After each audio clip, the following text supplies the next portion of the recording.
Kirby Smart and the Georgia Bulldogs are coming off of back-to-back national championship winning seasons. They've gone 29-1 since the beginning of the 2021 season, winning 2 national championships, 1 SEC championship, claiming their division crown twice with little to no competition in both 2021 and 2022. And according to the odds market, they are the favorite to win the national championship yet again for the 3rd year in a row for this 2023 season. They're ahead of Alabama, Ohio State, and Michigan, LSU, and many others. They are the number 1 team in preseason odds markets to win it all. So what changed for Kirby Smart? Because we all know that before 2021, Kirby Smart was known as a great or near elite head coach who just couldn't get over the hump, who couldn't beat Nick Saban, who couldn't put together an offense, a great quarterback, who couldn't put together a phenomenal game plan, and those things changed. And the passing offense is the big reason why. And I say the big reason because Georgia under Kirby Smart has always recruited at a high level. They've always had great defensive play. They've typically had great offensive line play, if not elite offensive line play. They've had weapons at wide receiver and tight end and running back before. Even a great quarterback in Jake Fromm, who was a great quarterback in 2017 and 2018, and he just took a big step back in 2019. So what changed for Georgia? And I think it was multiple reasons, all relating to the passing game, but number one would be Todd Monken. You know, Georgia had to deal with Jim Chaney and James Coley before they had Todd Monken brought in. And Todd Monken revolutionized Georgia's offense. He did to Georgia what Ryan Day did to Ohio State. He made those offenses better. Absolutely better. And not just when it came to quarterback play and development, because when you look at Ryan Day at Ohio State, you have Dwayne Haskins, Justin Fields, C.J. Stroud, all of whom went in the first round, and before then, there's Braxton Miller or longtime starter J.T. Barrett or Cardale Jones. They weren't even close to first-round quarterbacks under Urban Meyer. Ryan Day stepped in and almost immediately revolutionized what an Ohio State quarterback was. And Todd Monken, who's now with the Baltimore Ravens, has practically done the same thing. He took Stetson Bennett, a walk-on, mind you, who was a walk-on at Georgia in 2017, transferred to a community college for 2018, and then came back to play in 2019 to add depth to Georgia's quarterback room, and played pretty mediocre in Monken's first year as a coordinator in 2020. In 2021 and 2022, Bennett had a top 4 quarterback efficiency ranking, according to ESPN. Bennett was taken in, I believe, the 4th round by the Los Angeles Rams, and I think that he will be a great NFL backup. Maybe he'll start somewhere. We'll just have to wait and see. But Todd Monken developed him into one of college football's, I think, greatest game managers, and that might even be disrespectful because in his final year in 2022, he set Georgia's passing yard in a single season record, and he was fast. Ran for 10 rushing touchdowns, constantly evaded pressure. He's just really an awesome quarterback, and there's a reason that he was a Heisman Trophy semifinalist to conclude the 2022 season. So at worst, he was one of college football's best game managers, and at best, he was an athlete. He was an amazing leader. That's a known fact for sure. And that was all Todd Monken. That was not James Coley or Jim Chaney. They were never going to be doing anything of that sort. I mean, Jake Fromm was a highly touted recruit coming out of high school. And Stetson Bennett, when you look at his career and what he's accomplished, blew Jake Fromm's college career absolutely out of the water. Todd Monken was a huge part of that. I'd say the second part of this has been recruiting, better recruiting at skill positions. Running back, we all remember Sony Michel and Nick Chubb for 2017 Georgia. There's DeAndre Swift, James Cook, Zamir White. I actually think recruiting at the running back position has probably fallen off for Georgia. However, Brock Bowers at tight end And the wide receivers, whether you include the transfer portal additions or not, and Dominic, Lovett and Ra Thomas as recruits, totally up to you. But guys like A.D. Mitchell, Arian Smith, who's a speedster and an awesome athlete, Ladd McConkey, who's another developmental player, or Brock Bowers, who's a freak athlete coming out of high school, did not even play in a senior season for California due to COVID restrictions, and immediately was an impact player as a true freshman. Georgia both upgraded at offensive coordinator and QB coach, as Monken was both during his tenure at Georgia, and they also recruited better at tight end and wide receiver. And most importantly, because of Monken being the OC, they had much better play calling. Much better game plans were prepared against opposing defenses. And in the SEC, whether it's Alabama, whether it's Kentucky, whether it's LSU, Ole Miss, Texas A&M, Florida, you name it, a lot of SEC schools have top-tier talent, are constantly in the top 25 of recruiting rankings year after year. SEC fans know this. I'm a Big Ten fan. I'm a Big Ten guy. I'm a Michigan fan. And newsflash, just to be transparent, I don't have Georgia as my number one team entering 2023. But a lot of people do, whether it's the odds market, whether it's ESPN and their analysts grouping together their own top 25, and Georgia was practically the unanimous number one selection. Similar on 24/7 Sports. JT Sports, a guy I know through YouTube. He has a great YouTube channel. He has Georgia as his number one team. And that's the case for a lot of people, a lot of voices for college football analysis of all sizes, from the smallest of channels to the most well-known. I bet you Josh Pate will probably have Georgia, or maybe Ohio State, but Georgia definitely is a top two team, more likely than not the number one team entering the 2023 college football season when he gets around to releasing his JP poll, and him and the Late Kick show with Josh Pate podcast, they get together and organize their own preseason predictions, which they do in around late August. But Todd Monken, he's gone with the Ravens now, and Mike Bobo's the new offensive coordinator. But Mike Bobo, I don't think we'll truly know how great he is as a coordinator or as a QB coach until a few years down the road, because Monken's system is still in place. I think Georgia will benefit from that system for years to come because Carson Beck, Brock Vandegrift, even Gunnar Stockton have been under his leadership, and they've been partially, or in the case of Beck, for the most part, fully developed by him. So Georgia's going to reap the benefits of making that elite hire that they did in regards to Monken in 2020. They're going to be benefiting from that for a long, long time.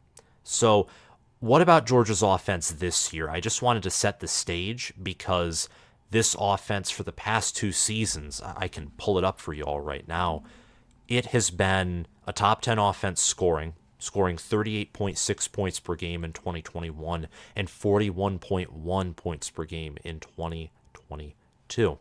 In 2021, this offense lit up the field against teams like Michigan, where they scored 34 points. Most of them were offensive. They beat Kentucky 30-13, scored 37 points against Arkansas, and look, they scored 43 against Missouri, 41 against Tennessee, 45 against rival Georgia Tech.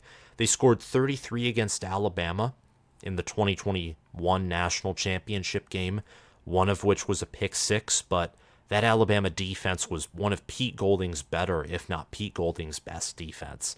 And Stetson Bennett, James Cook, Zamir White, Georgia was able to run the football. They didn't pass the football as much as they did in 2022, but they got a lot of big plays because of James Cook's athleticism, and same with A.D. Mitchell, and George Pickens, nearly forgot his name, who's now with the Pittsburgh Steelers. In 2022, losing great high-level 4-star, 5-star running backs like James Cook and Zamir White to the NFL draft meant that Georgia was going to pass the ball more. Brock Bowers returned because he was a freshman, true freshman in 2021. And Stetson Bennett passed for over 4,000 yards. Georgia scored 40 points or more like 8 times, 7 or 8 times in the 2022 season. They scored 42 against Ohio State, 50 against LSU, 65 against TCU. They beat Tennessee 27-13, which their offense didn't hang more than 27 points, no, but they chewed clock, made very little mistakes, and had big explosive plays. They also scored 49 points against Oregon, 42 against Auburn, 42 against Florida. Defense wins championships, but in my opinion, it was Todd Monken and Georgia's offense that finally was able to push Georgia over the finish line, winning them their first national championship since 1980 when Vince Dooley was the Bulldogs head coach. But who returns on offense for Georgia entering 2023? Returning starters, returning depth, returning production, and staff continuity are so important, along with recruiting, both in the high school and in the transfer portal realms, for continued success at the highest level. Good news for Bulldog fans is that the number 1 center in college football returns. Sedrick Van Pran last year was one of the nation's best centers, if not the nation's best center. I think for the 2023 season, he will be the number 1 center in the nation. And Georgia also has one of the best guard duos in the country returning. Xavier Truss and Tate Ratledge were good last season. In fact, they were great and elite. And this year, I think there will be a top 3 guard duo, along with Ohio State, with Donovan Jackson and Matthew Jones, and Michigan with Zach Zinner and Trevor Keegan. Georgia's Xavier Truss and Tate Ratledge will be up with those other 2 guard cores, Michigan and Ohio State's. Those will be the elite interior offensive lines nationally, as I think Ohio State's center in Carson Hinsman and Michigan's center in Drake Nugent, who might be able to contend for the best overall center in the nation, they will also be elite. So Georgia, along with Michigan and Ohio State, the 2 teams that I have ranked ahead of Georgia entering the 2023 season, will all have elite interior offensive lines, which means the interior run game will be phenomenal. Pass protection will be good. Georgia, unlike Ohio State, for example, does not have a tackle problem. Same goes for, let's say, Alabama and some other schools that have not had great tackle play over the past few seasons, Alabama notably having bad tackle play in 2021. Amarius Mims and Ernest Green III, who will be the youngest of all starting offensive linemen, according to ourlads.com, those will be Georgia's starting tackles. This offensive line will be one of the best in the country yet again, and I think they're going to win the Joe Moore Award in 2023 for the regular season. Now, that's my prediction of who will win the Joe Moore Award. In my opinion, I don't know exactly if Georgia will have the nation's best offensive line or not. I don't think they will. I think that plenty of Pac-12 schools, but especially Oregon State and Washington, will have better offensive lines, and I think Michigan will have a better offensive line. But I think from how they perform in the regular season, plus Sedrick Van Pran, again, is going to be the nation's number 1 center, I think that will win Georgia the Joe Moore Award for 2023. And they'll deserve it, because the Joe Moore Award is based on regular season performance, and from that perspective, due to a weak strength of schedule, but also an elite offensive line, Georgia will have either the best offensive line after the regular season or one of the best. So they'll deserve to be in contention for that award at the very least. Tight end and wide receiver, these rooms, but especially wide receiver, I think are going to take a step forward compared to 2022. Yes, Darnell Washington, he's gone from the tight end room. However, Brock Bowers returns after having yet again another season where he had over 1,000 all-purpose yards, and that's just for a tight end. Oscar Delp, who will be a sophomore, will be playing alongside of Brock Bowers, who might be the best overall player when the 2024 NFL draft comes around, might be the most talented overall player. Doesn't mean he'll get drafted the highest, because there's a lot more value in, let's say, a quarterback compared to a tight end, but he might be the freakiest athlete, let's say, on the field when it comes to who's the best NFL prospect. At wide receiver, Dominic, Lovett, and Ra Thomas come in through the portal, and Ladd McConkey and Marcus Rosemy-Jacksaint return. Arian Smith, who was banged up and sidelined for much of last year, he also comes back. A.D. Mitchell, just because he had family out in Texas and had a kid out there, at least that's what I heard, and because Georgia's wide receiver room is crowded, he decided to transfer to Texas. I think he'll have a great career there, and 24/7 Sports agrees with me as he was ranked as a 5-star in 24/7 Sports transfer portal rankings. So the supporting cast is awesome. Georgia also returns players like Kendall, Milton, and Daijun Edwards. Daijun Edwards had over 500 rushing yards last season. Kendall Milton had a few hundred, but I think he had the highest average for yards per rush for the Georgia Bulldogs when you looked at quarterback Stetson Bennett, running back Kenny McIntosh, Milton, and also Daijun Edwards. Roderick Robinson II and Branson Robinson and Andrew Paul are other running backs to look out for. Same with Lyneth Whitehead, who transferred in from Tennessee due to some injuries at the running back position. But perhaps most importantly is going to be quarterback. The new quarterback is going to be Carson Beck. Brock Vandegrift will be his backup, and if one of them is injured, so be it. I think if Carson Beck's injured, Brock Vandegrift will step in and the supporting cast will be so good, there won't be that much of a drop-off in production. And if Brock Vandegrift is hurt, well, he has a very capable third stringer behind him in Gunnar Stockton, who was formerly the number 1 overall quarterback in the 2020, I think it was the 2022 recruiting class before his rankings fell and he went from a 5-star to a highly ranked 4-star. But Stockton, Vandegrift, and Beck are all great quarterbacks. I think Brock Vandegrift has the highest ceiling. Carson Beck probably has the highest floor of all quarterbacks. He also has the most experience, playing in a few games last year and in 2021 when it came down to garbage time. So with Mike Bobo as the new offensive coordinator, with all of these other players and playmakers, I think Georgia's offense is going to play at about the same level as they did last year, if not slightly better. Mike Bobo, he's had about 10 years as an offensive coordinator, probably 20 years experience as a quarterbacks coach, and I don't think he's going to be the same level of play caller or structural organizer that Todd Monken was, but Monken was perhaps the best in the business as an OC when it came to those things, and he also had a hand in recruiting. So from that perspective, you can probably only go down from what Todd Monken was. So I think Mike Bobo is a good to great fit for the offensive coordinator role. He played at Georgia as a quarterback and more specifically coached at Georgia for well over a decade as a graduate assistant, quarterbacks coach, and later offensive coordinator and quarterbacks coach under Mark Richt. Remember Aaron Murray and some of those great Georgia offenses? Well, Mike Bobo was the guy who oversaw the development and execution of those offenses. So I think this Bulldog offense will be more likely to pass compared to last year's offense. I think they might even be a pass-heavy offense. That's due to the fact that, like, Kenny McIntosh is gone. The wide receiver core is better. Tight end is better. Carson Beck will have a higher ceiling as a player than Stetson Bennett.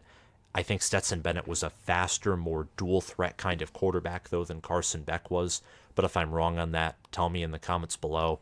I think all of these things play to Georgia's strength this coming season being in the pass attack. So what does that look like? Here are some predictions that I have for this 2023 offense.